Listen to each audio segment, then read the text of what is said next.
Halo guys, David sini, dan Anda masih ingat sama laptop Advan Work Plus yang value-nya nggak ngotak? 7 juta tapi speknya luar biasa, berasa salah harga. Pakai Ryzen yang bisa main game AAA, RAM 16GB, storage 512GB DLL. Pas video ini dibuat, stok barangnya lagi kosong. Tapi untungnya Advan tetap berusaha ngasih kepastian ke calon customer ya. Lapaknya tetap dibuka pakai sistem PO. Plus ada jaminan tanggal pengiriman di deskripsinya, jadi ada gambaran. Jempol buat Advan yang berusaha transparan. Cicil teruslah pelan-pelan. Bangun reputasi kalau kalian juga serius soal layanan. Proses yang ini emang nggak bisa instan. Kalau konsumen udah percaya sama kalian, siap-siap banjir orderan. Soalnya lini laptopnya sendiri udah keren ya. Kemarin ada Work Plus, sekarang ada Work Pro yang harganya lebih murah lagi di 5 juta.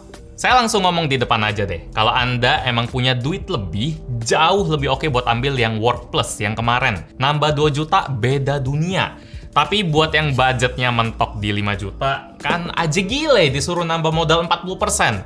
Asal Anda tahu yang dimau dari si laptop, Work Pro ini malah lebih bijak buat diambil. Nah, sekarang laptop ini cocoknya buat siapa nih? Jawabannya udah ada di nama ya, Work Pro. Yang kasih nama ini punya IQ 200 lulusan S3 Marketing Harvard sih. Awalnya saya malah mikirnya kebalik. Work Pro kok lebih murah dari Work Plus. Di mana-mana yang ada kata Pro-nya itu ya lebih bagus lah dari Plus. Kayak iPhone 14 Pro. Dia lebih mahal dari iPhone 14 Plus. Tapi setelah saya coba laptopnya, ini emang Work Pro sih. Klop buat orang yang kerjanya profesional, serius cari duit, fokus kelarin tugas, nggak niat curi-curi main game, karena laptopnya emang lancar wus-wus buat kerjaan office browsing, tapi kurang cocok buat main game. Sementara Work Plus, buat work lancar, plus bisa main game juga. Sae rakitan Semarang. Tapi emang bener lah, segala kesaktian laptop ini bakal keluar kalau kita niatnya mau produktif. Misalnya dari jenis port yang dia punya, mendukung. Yang pertama ada charging port Type-C. Jadi fleksibel lah, mau kita cas pakai charger bawaan atau charger HP Type-C, sekalian aja. Di sebelahnya ada USB-A 3.1 Gen 1 buat transfer data. Terus ada satu HDMI 1.4 dan satu USB 3.2 Gen 1 buat transfer data atau buat display out juga. HDMI sama Type-C ini sih yang bikin saya happy. Rasa produktifnya tuh nampol. Di sini saya eksperimen colokin kabel HDMI to HDMI dan Type-C to HDMI ke dua monitor sekaligus ya. Satu monitor 4K 27 inci, satu monitor lagi ultrawide 34 inci 1440p. Layar laptop bawaannya sendiri Full HD. Jadi ini setup 3 monitor. Kurang produktif apa lagi nih? Dan kabar bagusnya, semua layarnya bisa lancar 60Hz di resolusi maksimal. Satu catatan aja, saya ada coba konekin kabel Type-C to DisplayPort, tapi hasilnya ngedip. Entah salahnya di mana. Saya udah pakai kabel merek bagus punya lagi. Jadi saya rekomennya C to HDMI aja. Atau C2C juga aman. Sebenarnya fitur multi monitor ini bukan sesuatu yang aneh di dunia laptop ya, tapi ini laptop entry level coy. 5 juta kuat ngangkat 3 monitor gitu, rasanya keren aja. Mahalan monitornya daripada laptopnya. Lanjut soal port, di seberang port tadi masih ada tombol power, USB 3.1 Gen 1, USB 2 buat colok peripheral aja mah ini, dan combo jack audio. Desainnya sendiri kelihatan profesional lah, bodinya kelihatan simple, warna agak keemasan gitu. Ada satu lagi warna abu, dan bahannya kerasa solid. Dingin-dingin gitu, pakai bahan metal dari cover sampai bagian bawah laptopnya, dia logam semua, metal. Bagian dalam keyboard ini aja yang pakainya plastik. Berat laptop ini sekitar 1,2 kilo. Sementara buat displaynya, kita bakal disambut layar IPS 14 inci Full HD 16:10. Color gamutnya cuma 64% sRGB doang. Jadi warnanya bakal kerasa kurang keluar ya. Tipikal layar laptop entry level banget ini. Untung masih tajam dan lumayan terang juga di maksimal 330 nits. Buat kualitas webcamnya sendiri standar juga ya. Ini bisa Anda lihat sendiri gimana kualitas rekaman dan kualitas mikrofonnya. Nggak tahu mau ngomong apa lagi. Ini rekamnya di 720p 30 fps. Buat ngetik, rasa keyboardnya lumayan enak, tipis-tipis tapi tetap berasa tactile. Kurangnya dia belum ada backlit aja. Touchpadnya aja yang agak kasar sih. Kalau kita tekan suaranya lumayan, keretek-keretek kayak gini. Dan buat speakernya, bagian yang paling minus dari Advan Work Pro, berasa dengar suara radio cempreng asal bunyi aja. Kita kasih contoh suara dikit.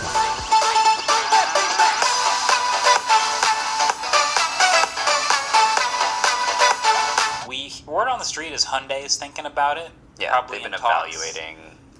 Buat speknya sendiri tentu udah cakep di 5 juta. 5 juta loh, termasuk entry level di pasar laptop. Udah bisa dapetin Intel Core i5.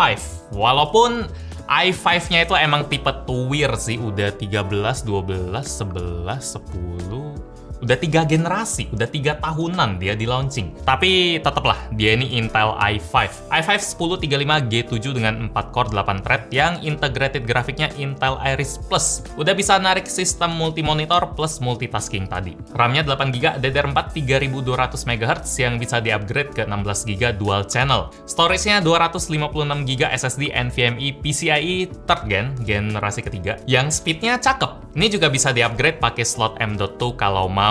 Di-upgrade bukan ditambah. Kita dikasih pilihan lah, kalau misalnya kita pengen buka banyak banget Windows di satu monitor atau 3 monitor tadi, kita bisa upgrade RAM, tapi pas saya pakai multi monitor yang saya tunjukin itu, dia pakainya RAM bawaan aja. Jadi nggak wajib nambah sih, memang agak sedikit ngelambet, cuma masih bisa semua. Yang wajib nambah RAM itu kalau laptopnya nggak niat dipakai kerja doang ya, tapi mau curi-curi gaming dikit. Laptopnya bisa buat gaming, iris grafiknya masih lumayan menarik. Asal disupport 2 keping RAM biar dual channel. Kalau cuma ngandelin RAM bawaan single channel mah, kasihan laptopnya. Sama kasihan kitanya juga, niat main game mau seneng-seneng malah emosi. Performanya lumayan jauh coy, kalau pakai sekeping RAM doang. Genshin lowest 800p, 800p ya, bukan Full HD kayak resolusi maksimal, dia dapat 30 fps, kurang nikmat. Sementara kalau dual channel, di setting yang sama bisa dapat 40-50. Lumayan playable. Kalau buat game AAA kayak Tomb Raider mau single dual channel apa sih tetap habis ya di 720p. Silakan dipilih racun Anda sih, mau 12 fps atau 19 fps ya nggak oke semua sih, dan itu wajar. Sisi positif yang bisa diambil dari gaming gini, laptopnya tetap adem walaupun udah di-push abis. Titik paling tinggi cuma 40 derajat aja, nggak sampai malah banyakan. Kabar bagus buat umur elektronik. Kesimpulan saya buat Advan Work Pro, walaupun laptop ini masih bisa main game tipis-tipis, nggak boleh lupa lah kalau tujuan utamanya ya buat cari kerja, buat cari duit, buat belajar, dan kedepannya bisa hasilin duit yang lebih banyak. Dan moga-moga ya bisa beli laptop gaming beneran. Buat performa kerja udah nggak perlu mikir panjang, udah jagoan lah, nggak perlu upgrade pun cakep. Prosesor bagus, RAM cukup, storage cukup, port-port cakep, layar tajam. Ini laptop enak. Harapan saya tinggal satu aja, sama kayak Advan Work Plus kemarin atau laptop lokal manapun. Semoga laptop ini awet, bisa 4-5 tahun lebih ngelayanin majikannya nyari duit. Atau kalau ada unit yang bermasalah, karena nggak mungkin semua produksi pabrik itu aman pas keluar, Advan bisa layanin pakai hati ya. Semoga laptopnya bisa kita anggap sebagai investasi ya, bukan sumber frustasi. Saya doain yang terbaik lah buat Advan, si brand lokal yang benar-benar kerasa perlawanannya ke brand luar. Dan semoga Advan berani ngasih yang lebih-lebih juga. Misalnya dari garansi ini masih 1 tahun, minimal bisa tawarin program extended warranty lah. Nambah 100 ya oke lah. 200 masih ya, biar hati customer jadi lebih yakin juga. Kalau 2 tahun kan lebih enak. Demikian review gadgetin buat Advan Work Pro. Like kalau Anda suka dan video ini, dislike kalau nggak suka, dan kita ketemu lagi di video selanjutnya. Yo, 5 juta. Jarang laptop 5 juta yang lancar. Wah, maksimal 165 derajat.